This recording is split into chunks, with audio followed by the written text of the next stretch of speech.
Idul Adha, Zionis Israel tetap tak henti-hentinya menggempur Gaza. Perang di Timur Tengah pun tetap membara dan tentunya meninggalkan duka. Sama halnya pemirsa dengan para aktivis WNI yang baru saja tiba di Indonesia usai disandra oleh Zionis Israel. Mereka datang dengan berjuta cerita sekaligus luka akibat disiksa saat mereka disandra. Lantas seperti apa kisahnya? Saya Diandra Mukni, inilah The Prime Show selengkapnya.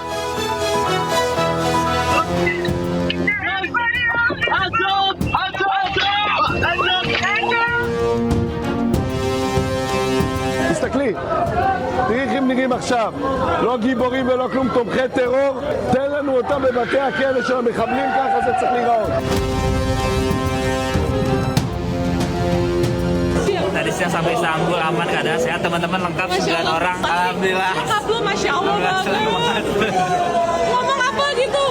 Oke, yang penting selamat, doanya aja, terima kasih semua doanya. Dan terus tetap suarakan Palestina. Siap.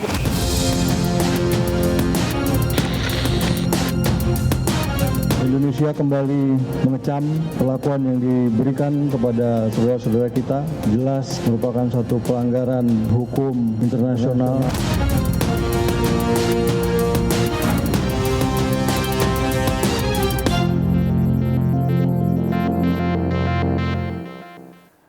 Pemirsa, di tengah gencatan senjata, Israel membobardir kota Gaza bagian barat. Serangan yang dilakukan di malam Idul Adha tersebut menewaskan 9 orang warga Gaza.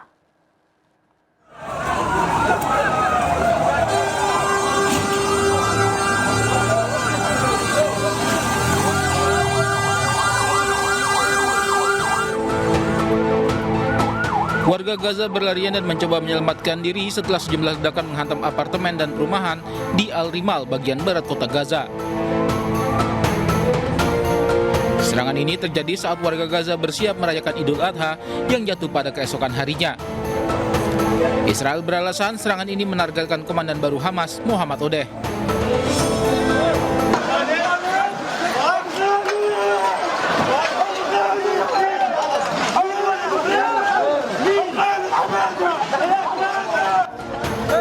Israel juga menyerang rumah hingga toko-toko di kawasan Al-Rimal. Banyak warga yang sedang berbelanja baju baru, makanan hingga persiapan kurban untuk Idul Adha kaget atas serangan ini. Kepanikan massal pun terjadi di Gaza bagian barat. Serangan ini menghancurkan area komersial padat di kota Al-Rimal. Berdasarkan data dari Gaza Civil Defense, serangan Israel menewaskan setidaknya 9 warga. Sementara korban luka mencapai lebih dari 20 orang. Pasukan Amerika Serikat menyerang kapal Iran dan beberapa lokasi peluncuran rudal di Iran.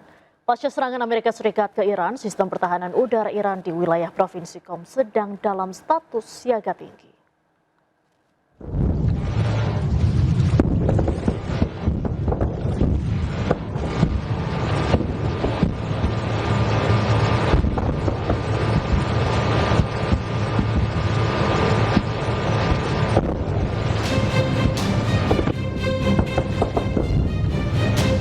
Pasukan Amerika Serikat menyerang Iran. Kali ini target AS menyerang kapal Iran dan beberapa lokasi peluncuran rudal di Iran. Sejumlah media asing melaporkan pasukan AS menyerang beberapa lokasi di Iran Selatan.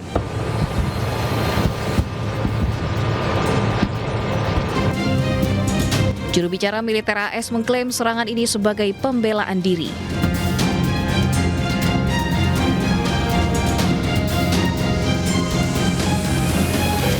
Target salah satunya adalah Bandar Abbas, lokasi kapal-kapal Iran yang mencoba memasang ranjau. Bandar Abbas berada di Iran Selatan, dekat dengan Selat Hormuz.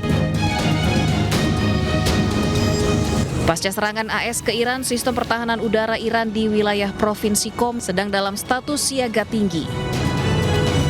Pengerahan sistem pertahanan udara jarak jauh untuk melindungi fasilitas nuklir strategis Fordow di daerah tersebut diaktifkan. Drone-drone militer Hizbullah kembali meluluhlantakkan pertahanan militer Israel di perbatasan Lebanon. Setelah menargetkan tank dan peralatan militer, kini drone-drone Hizbullah juga menargetkan rumah warga Israel. Laporan terbaru menyebut Kolonel Meir Biderman, Komandan Brigade Lapis Baja ke-401 Israel, mengalami luka serius akibat serangan drone Hizbullah yang menghantam bangunan tempat Kolonel Meir Biderman dan pasukan Israel berada.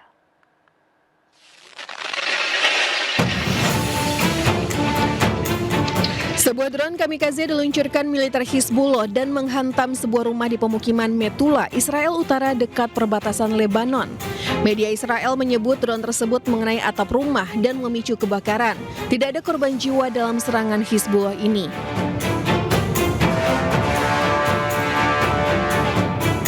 Sementara itu, militer Hizbullah juga merilis sebuah video yang memperlihatkan pasukan mereka menargetkan sebuah tank Merkava Israel di kota Taibeh, Lebanon Selatan. Rekaman tersebut memperlihatkan drone sebelumnya memverifikasi dengan mencocokkan tata letak bangunan menggunakan citra satelit hingga akhirnya berhasil menghantam tank Israel.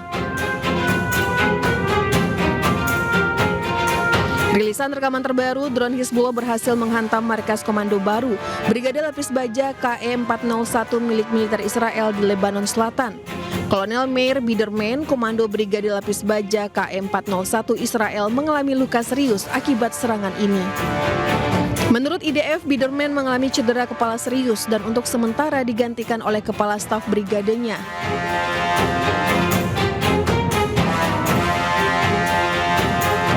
Serangan ini menjadi salah satu yang paling signifikan dalam eskalasi serangan drone Hizbullah belakangan ini. Keberhasilan drone-drone Hizbullah yang menghancurkan titik-titik militer Israel juga terjadi di wilayah Al-Bayada, Lebanon Selatan. Dalam sebuah rekaman yang dirilis, drone serang Ababil serta EPV berhasil menghancurkan pangkalan serta tank militer Israel.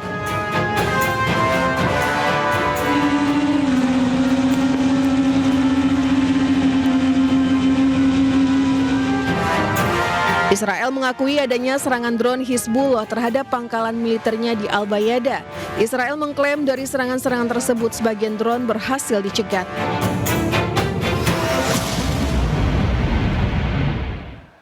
Tak seperti di tempat-tempat lain, Idul Adha di Gaza, Palestina tanpa sukacita. Duka terlihat di wajah-wajah warga Gaza yang melaksanakan sholat Id di tengah reruntuhan. 3 tahun terakhir ini, warga Gaza tidak lagi bisa melaksanakan ibadah haji.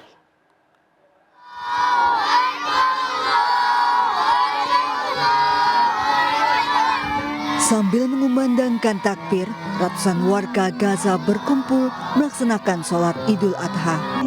Tak seperti umat muslim di belahan lain di dunia, pelaksanaan sholat Idul Adha di Gaza, Palestina penuh duka. Sholat Id dilaksanakan di berbagai lokasi, di antara reruntuhan bangunan diwarnai ketakutan akan serangan Israel. Israel terus menyerang Gaza bahkan di malam takbiran. لبيك لا شريك لك لبيك إن الحمد والنعمة لك والملك لا شريك لك. Pasutri lansia warga Gaza ini mohon ampunan pada Allah akibat tidak bisa melaksanakan ibadah haji. 3 tahun warga Gaza terpenjara selama pendudukan Israel tidak bisa menunaikan ibadah haji. Sementara kali ini warga Gaza juga kesulitan tidak bisa melaksanakan ibadah kurban imbas terbatasnya pasokan hewan kurban. 9 warga negara Indonesia yang sempat ditahan militer Israel saat menjalankan misi kemanusiaan global Sumut Flotilla tiba di tanah air 24 Mei lalu. Namun sejumlah relawan mengaku mengalami kekerasan fisik dan juga tekanan mental selama ditahan.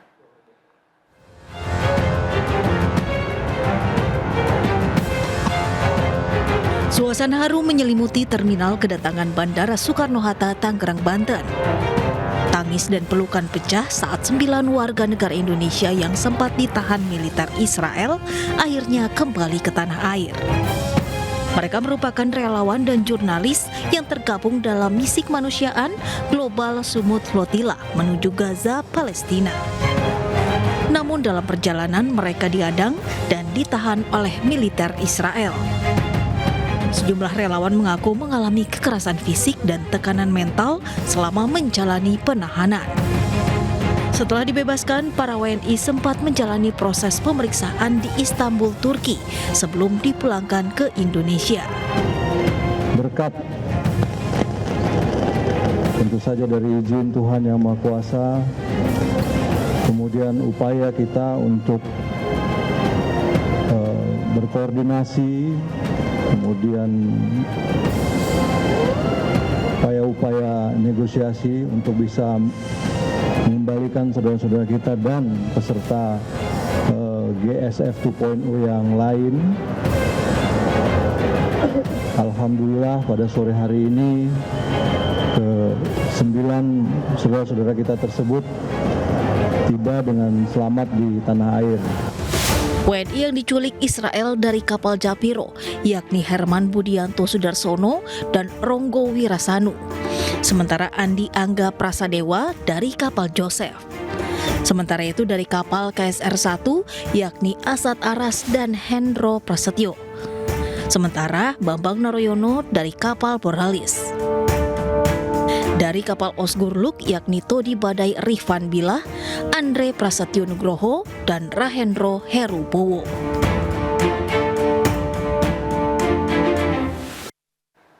Dan untuk membahas selengkapnya, pemirsa, saat ini kita sudah kedatangan 2 narasumber.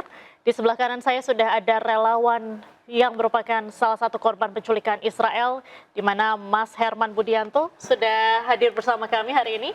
Dan juga di sebelah kiri saya sudah ada Pak Hikmahanto Juwana, Prof, Guru Besar Hubungan Internasional. Saya langsung ke Mas Herman terlebih dahulu. Mas Herman, boleh sedikit diceritakan dari awal sejak kapal Anda dicegat atau diintercept oleh Israel di perairan internasional, apa sebetulnya yang pertama kali terjadi nih? Ya, baik. Jadi kondisi awal ketika kita sedang biasa proses berlayar, sekitar jam 9 pagi itu terlihat ada kapal agak jauh ya, terlihat kapalnya besar, ada 2 kapal di sisi kanan dan sisi kiri. Ternyata semakin mendekat, kemudian kita lihat ternyata itu adalah kapal militernya penjajah Israel.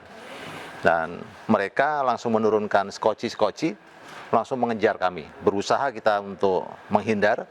Ya, tapi kita tidak berhasil karena memang kecepatannya lain ya, karena kapal kita kan bukan kapal dengan mesin yang dengan kecepatan tinggi. Nah, dari situ maka kami sudah bersiap untuk diintercept, diculik oleh mereka dengan mereka memepet dari sisi kanan dan di sisi kiri kami. Mereka loncat memberikan tembakan peringatan dan seterusnya kepada kami, dan akhirnya kami ditangkap, diculik, diikat tangan kami di belakang, kemudian kami disuruh posisi duduk, lutut di bawah dan kepala menunduk. Dari situlah mulai adanya kekerasan fisik. Jadi dipukul, ditendang, didorong, dicaci maki, ya, dihinakan dan seterusnya. Itu baru awal gitu.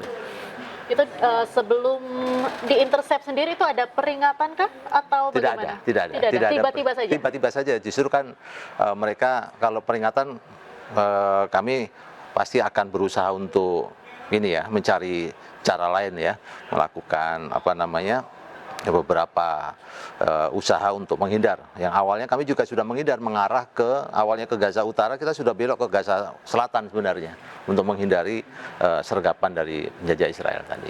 Oke.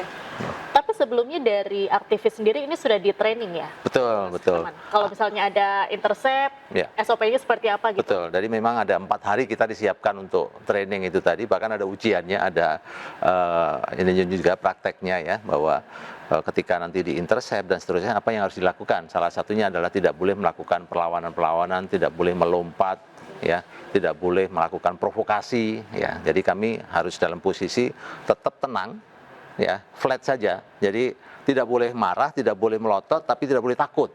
Jadi yang dilatih kepada kami adalah harus flat, menganggap mereka seperti tidak ada, seperti lalat yang tidak bermanfaat misalnya seperti itu. Jadi diam aja, Ya, diam. harus tetap tenang begitu. Tetap tenang, SOP-nya. ya, posisi begini, ya, ambil napas, sambil zikir dan seterusnya. Ya. Oke. Untuk proses penculikan sendiri dari kapal itu setelah itu dibawa kemana? Ya, jadi kapal tadi kita dipindahkan ke kapal militer. Ya, kapal militer yang besar, kemudian kita di semuanya pakaian dan segala macam diperiksa, dilepasin dan seterusnya. Ya, kemudian kita dimasukkan ke kontainer. Ya, di sana itu ada kontainer-kontainer. Ada kita satu kontainer itu isi sekitar 30-an ya. Jadi penuh sesak. Dengan sebelumnya kita sudah dalam kondisi diikat, posisi bersujud lutut di bawah. Nah, ada beberapa yang sudah mendapatkan kekerasan ditembak dengan peluru karet dalam jarak yang dekat, ya. Kemudian disetrum, dipukul dalam waktu itu. Kita basah, kemudian kita ya disuruh tinggal di situ, tidur di situ dalam kondisi kontainernya basah, di lantai yang basah kita tidur di tempat seperti itu. Itu masih panjang nanti ya prosesnya. Baik, saya ingin tahu nanti bentuk perlakuan seperti apa yang Anda dapatkan dari pasukan Israel saat Anda berada di kapal militer itu, tapi kita tahan sebentar lagi. Pemirsa, The Prime Show masih akan kembali usai jeda, tetaplah bersama kami.